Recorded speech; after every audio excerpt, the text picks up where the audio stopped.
안녕하세요. 오늘 저희가 좀 깊이 들여다볼 이야기는요.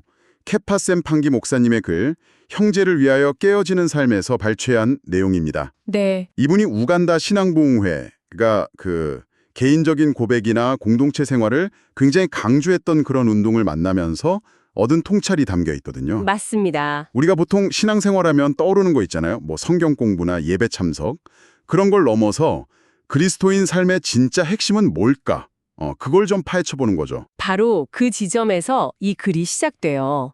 저자가 그 신앙보응회 창시자 중 한 분인 몬도 씨를 만나서 아주 중요한 걸 깨봤거든요. 아, 네. 예수님이 돌아가신 이유가 우리가 그냥 모임 갖는 거 그 자체가 아니라 하나님과 이웃과의 그 관계 회복 때문이라는 거예요. 관계 회복이요? 네. 특히 깨어진 관계를 바로잡는 게 개인적인 경건 생활, 기도하고 말씀 읽는 것보다 어쩌면 더 먼저라는 점을 강조해요. 마태복음에서도 그렇잖아요. 예물 드리기 전에 먼저 가서 형제랑 화해하라고. 아, 맞아요. 그 말씀 있죠. 관계 회복이 우선이다. 이거 상당히 중요한 지적인데요. 그러면서 빛 가운데 행하는 삶이라는 표현이 나오는데 이게 구체적으로 뭘 의미할까요? 조금 막연하게 들릴 수도 있을 것 같아서요. 네네. 그 빛 가운데 행한다는 게요. 그냥 좋은 말 하자는 게 아니고 아주 실제적인 두 가지 행동하고 연재됩니다. 행동이요? 네. 첫째는 방금 말씀드린 관계 회복이에요. 형제 자매들과의 화해. 잘못한 사람이든 상처받은 사람이든 서로 찾아가서 문제를 풀고 용서하는 거죠. 네네. 직접 찾아가서. 그리고 둘째는 서로에게 죄를 고백하는 겁니다. 야고보서에도 나오잖아요. 병 낫기를 위해 서로 죄를 고백하라고. 또 요한일서에도 우리가 빛 가운데 행하면 서로 사귐이 있다고 하고요. 아, 죄 고백. 네. 저자는 이런 솔직한 고백과 화해가 없으면 우리가 드리는 기도나 예배가 좀 공허해질 수 있다. 이렇게까지 이야기해요. 그 죄 고백 모임에 대한 일화가 참 인상 깊었어요. 사람들이 막 죄 자체에 집중하고 비난하고 그런 게 아니라 오히려 그 고백하는 사람을 통해 역사하신 그 하나님의 능력, 거기에 감탄하면서 찬양으로 답했다는 거요. 맞아요. 이것이 승리일세, 이런 외침이 있었다는 게 와, 보통 죄 고백하면 좀 수치스럽고 감추고 싶은데 그걸 승리로 봤다는 거잖아요. 그렇죠. 그 공동체에서는 죄 고백을 단순히 잘못을 드러내는 걸 넘어서 내 연약함을 인정하고 드러낼 때 오히려 하나님의 은혜가 더 크게 나타난다. 이걸 증거하는 행위로 본 거예요. 아, 이게 바로 투명성이랑 연결되는 거죠. 뭐랄까 예수님이 제자들한테 다 알려주시면서 친구라고 하셨잖아요.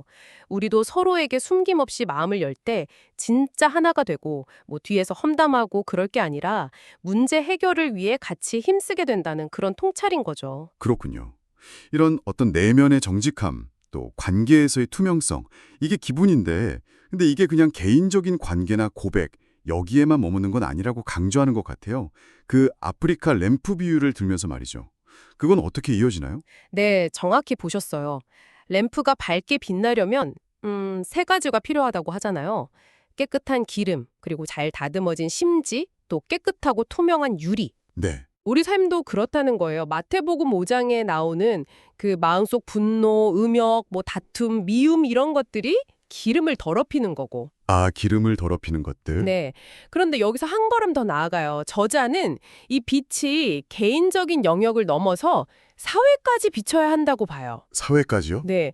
성경에 보면 하나님께서 늘 가난한 사람들, 고아, 과부, 갇힌 자들 이런 약자들을 돌보셨잖아요. 네, 그렇죠. 그것처럼 교회도 우리 신앙인들도 이웃의 고통에 그냥 눈 감으면 안 되고 사회 정의를 위해서 목소리를 내야 한다는 거예요. 이게 바로 빛 가운데 행하는 삶의 아주 중요한 부분이라고 강력하게 이야기합니다. 아, 그래서 사회적인 불의를 보고도 그냥 외면하는 건 개인적인 죄를 숨기는 거나 마찬가지로 영적인 어둠 속에 사는 거다. 이렇게까지 지적해요. 개인의 내면, 관계, 그리고 이제 사회적인 책임까지 이게 다 연결되는 거군요. 이 모든 걸 가능하게 하는 어떤 근본적인 태도나 원리가 있을까요? 여기서 깨어짐, 그 우간다오르는 오크에페카라고 하셨죠? 그 개념이 나오는 것 같은데 이게 혹시 핵심일까요? 네, 바로 그 깨어짐이 이 글 전체를 꿰뚫는 핵심 개념이라고 할 수 있습니다. 깨어진다는 게 그냥 부서지고 망가진다는 부정적인 의미가 아니고요. 아, 그런 게 아니고요? 네, 교만이나 자기 고집, 자만심 이런 걸 내려놓고 자신을 낮추는 겸손을 뜻해요. 예수님이 오병이어 기적 일으키실 때도 먼저 떡을 떼어 나누셨잖아요. 축사하시고 떼어 주셨죠. 네, 떼어서. 그것처럼 우리가 하나님께 제배로 쓰임 받으려면 우리의 그 강한 자아, 내 뜻, 내 계획 이런 것들이 먼저 깨어져야 한다는 거예요. 예수님이 마지막 만찬 때 이는 너희를 위하여 깨어지는 나의 몸이다 라고 말씀하신 것처럼요. 이건 결국 내 시간, 내 재능, 내가 가진 것들을 공동체와 이웃을 위해서 기꺼이 내어놓는 그런 삶의 자세를 말하는 거죠. 나는 항상 오라 이런 생각에서 벗어나서 오히려 그리스도 안에서 또 공동체 안에서 섬기면서 나의 진짜 정체성을 찾아가는 과정이에요. 그 섬김을 통한 깨어짐. 네. 어떻게 보면 가장 역설적인 건데 바로 이 깨어짐 안에서 진짜 영적인 힘과 의미를 발견하게 된다는 겁니다. 저자가 그 우간다 난민들을 도우면서 겪었던 일들도 솔직하게 이야기하잖아요.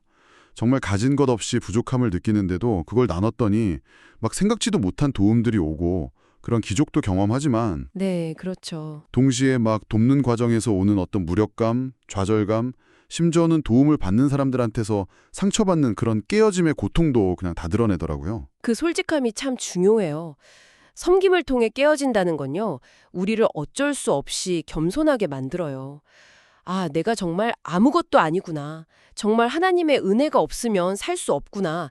이걸 아주 절실하게 깨닫게 하죠. 네. 하나님이 우리에게 진짜 원하시는 건 화려한 사역의 성공이나 대단한 명성 이런 게 아니라 바로 이 깨어지고 낮아진 마음, 그 신실함 자체라는 걸 배우게 되는 거죠. 결국에는 종이 주인보다 높을 수 없다. 이 말씀을 기억하면서 어려움 속에서도 그냥 묵묵히 그리스도를 따라가는 것. 그게 바로 깨어짐의 의미라고 저자는 말하고 있는 것 같아요. 그리고 결국 들어보면 이 글은 신앙이라는 게 개인적인 경건 생활 따로, 또 공동체 안에서의 정직하고 투명한 관계 따로, 그리고 사회적 약자를 향한 구체적인 행동 따로, 이게 아니라 이 세 가지가 다 하나로 통합된 삶이라는 거 보여주는 거군요. 맞습니다. 네. 그리고 그 모든 것의 중심에는 내 생각, 내 고집을 꺾고 기꺼이 나를 내어주는 그 깨어짐이라는 태도가 딱 자리 잡고 있고요. 정확합니다.